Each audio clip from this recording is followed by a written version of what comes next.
Hey everybody, welcome to my treehouse.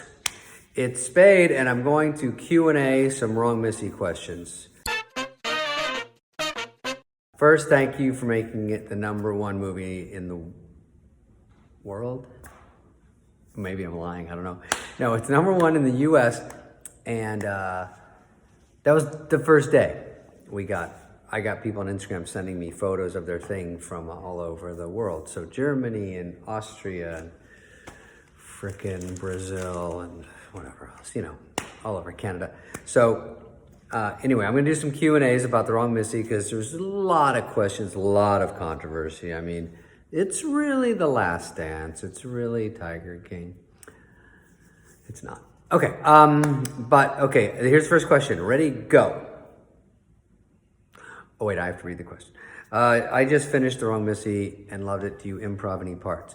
Well, in this type of movie, we do it in all Happy Madison movies, and I think, Judd does it now, Apatow and Seth and all these guys, Carell. I think it's just sort of the standard thing now is you go in there and do a lot of takes and screw around and try to find the funniest way to do it and figure it out in the editing. And we improv a lot and we laugh a lot.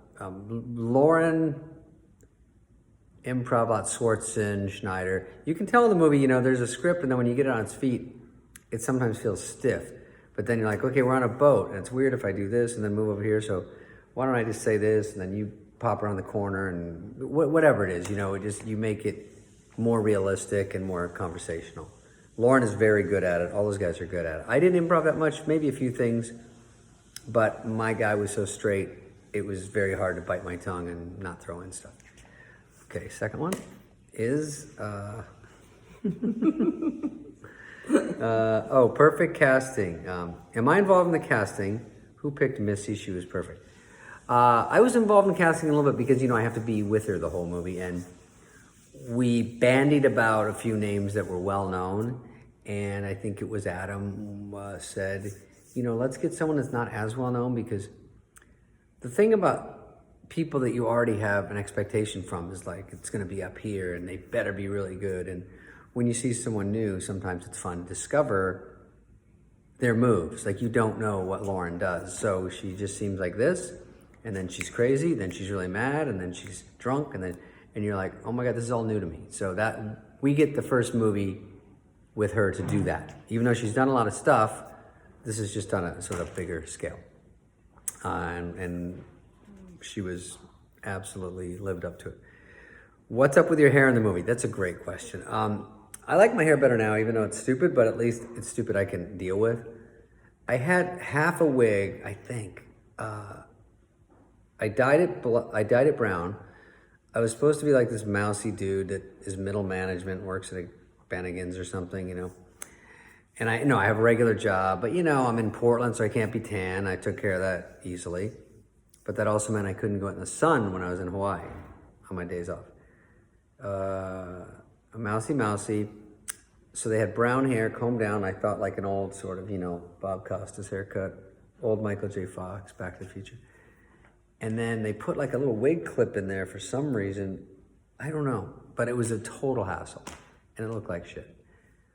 But I'm supposed to be sort of a doofus and I lived up to it. Also, a lot of wind in Hawaii, so I would rather just have a full wig because then you don't have to worry about the wind and everything. Okay, how'd it feel to be clean shaved? I hate it. I hate that too. That was my idea. I thought if my guy, my character was in Portland and worked at this company, and I wouldn't look like this, It's not really allowed at work.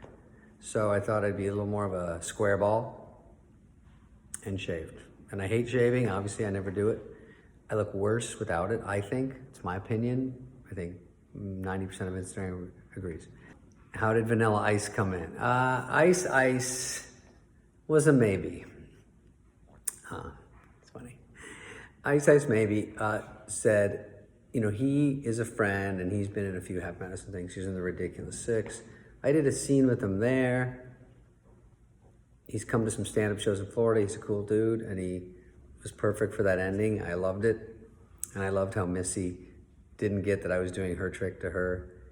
And then she was really mad at me and really disappointed I was there, which made me laugh.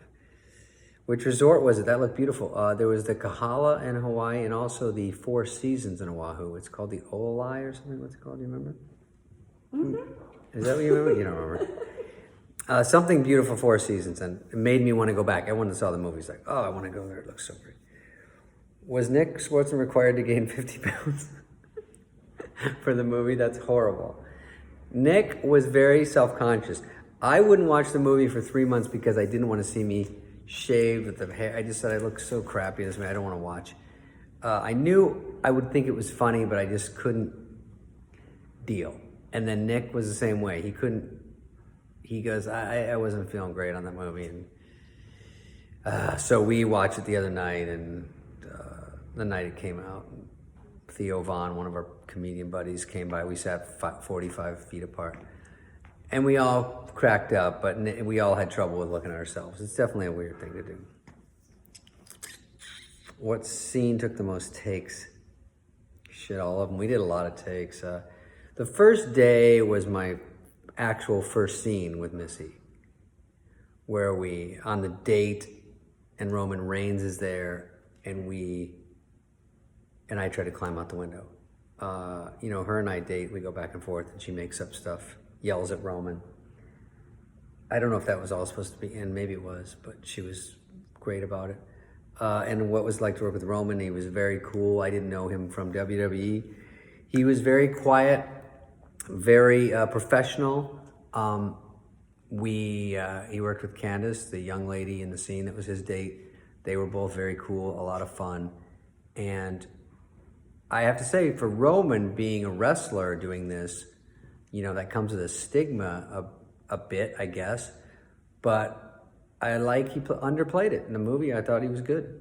He didn't go crazy. He didn't yell his lines. He didn't talk like Hulk Hogan or something. You know what I mean? I didn't know how he would do it. And very believable, very restrained, because he could have snapped me little neck and a handful of me vertebras. I liked him. We're buddies. Did I have a stuntman for the Mermaid scene? I did.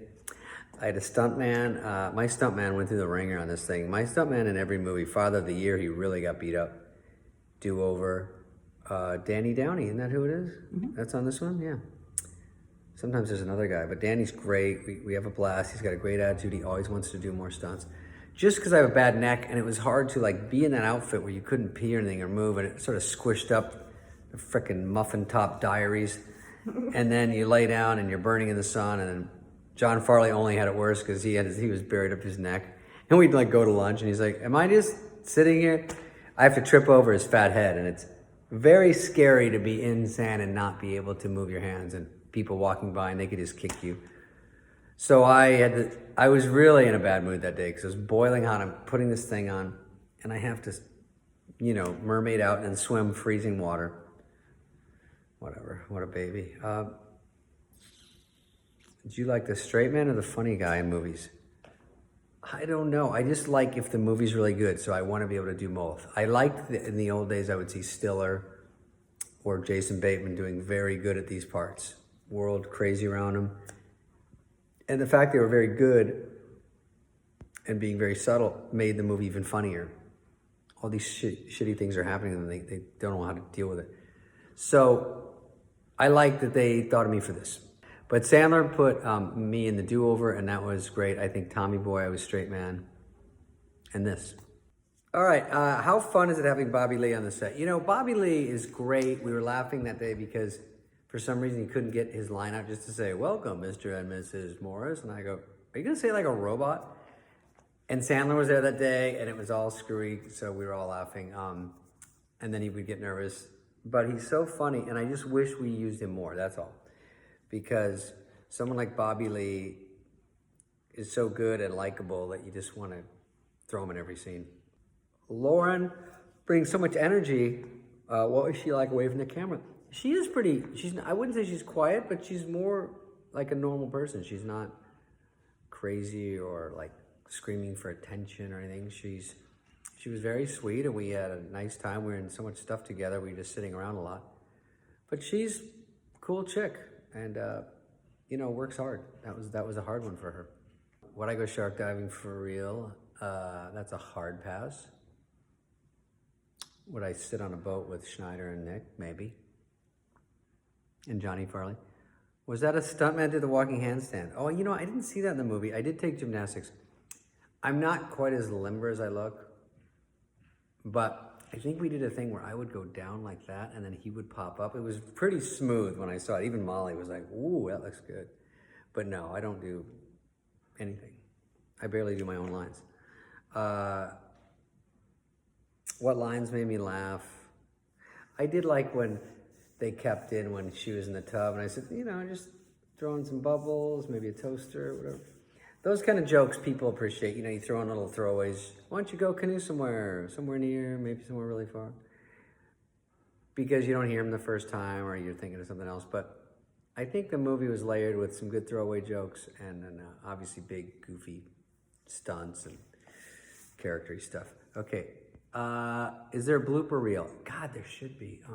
I've seen a few bloopers, but not enough. I think it's hard. The editing is so hard. They want to get everything in and get the movie put together that it's hard to spend the time to make a blooper reel unless you have, I don't even know how they do it, but I just like to watch people crack up on camera and I would love to have it. You know, Happy Madison doesn't do a lot of blooper reels and I always try to talk Adam into it. I think to me, it's so fun walking out of a movie for that. Okay, I guess that's it. Thank you for checking it out. Thanks for watching it. Thanks for if you're gonna watch it. And thanks for if you thought about watching it. And next week, I'll do another Q&SPADE. Catchy title.